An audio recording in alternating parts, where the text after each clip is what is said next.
I don't know how many people noticed, but they had another one of their big global meetings on the possibilities of geoengineering a few weeks ago there. And they said that if every country signs on to this, if they were ever going to do it, that is, of course, it's such nonsense because I've been doing it for years. But if every country signed on to this, then they couldn't just stop. If you understand, they couldn't simply stop, because if they stopped, it would cause climatic chaos, extreme weather conditions.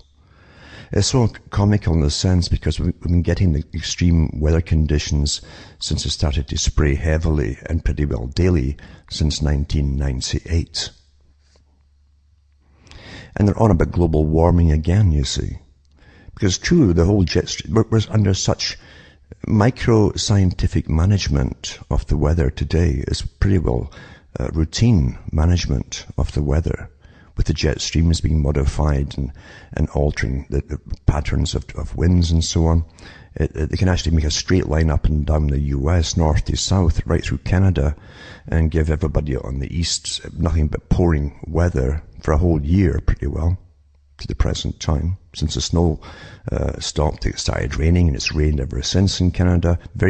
Only a handful of days of sun at all, literally, and that's no exaggeration. There was no summer at all. Still raining yet, of course. And as I prattle on about global warming, we've had a few degrees below the freezing mark just on Thursday night there. This is September, folks. And this is the effect of geoengineering, you see. And yeah, everything east, or west, I should say, of this line up through the Northern America, anything west of it is getting baked, basically, especially in California. Because they've so manipulated all the winds that come down and the jet streams and so on.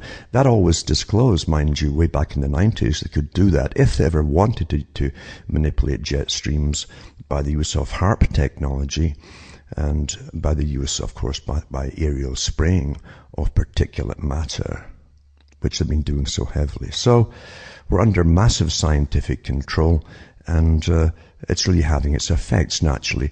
And along with what the public are told, which is pretty well that they're causing all of this, nothing to do with spraying. They don't mention the spraying in the skies, the chem spraying. Even though it should be obvious to everybody if they'd only use their own eyes and go by their own observations, as opposed to waiting for the media to tell them what's important and what isn't important.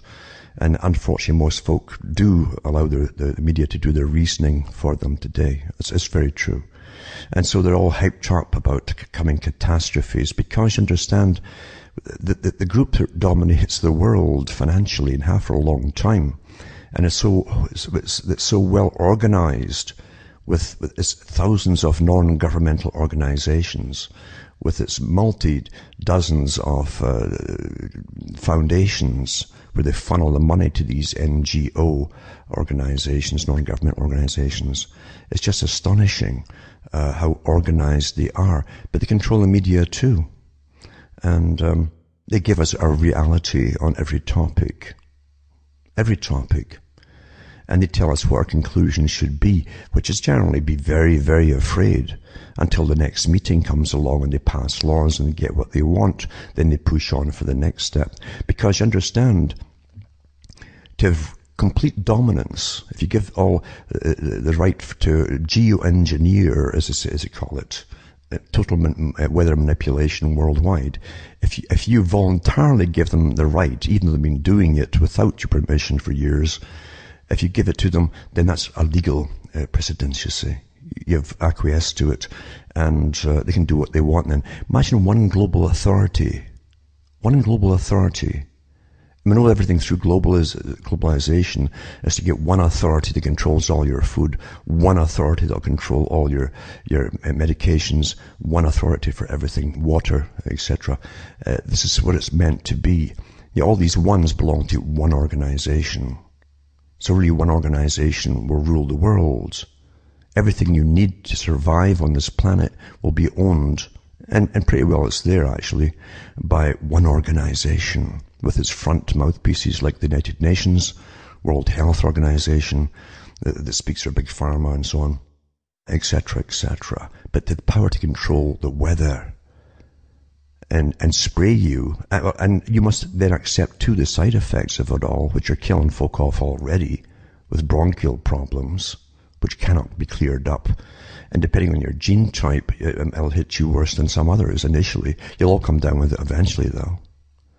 Because the stuff they're pouring into the atmosphere, and have been since 98, continuously, the sulfurs with aluminum oxides and so on, barium and various other things, shouldn't be in the atmosphere. Certainly not in the concentrations which they now are. So you have to accept that if you go along with this because you're petrified by it all, then you have to accept the consequences and the side effects and the fallout from it, which is death and illnesses, etc. The big boys will achieve so many goals by this, by depopulation, for one thing.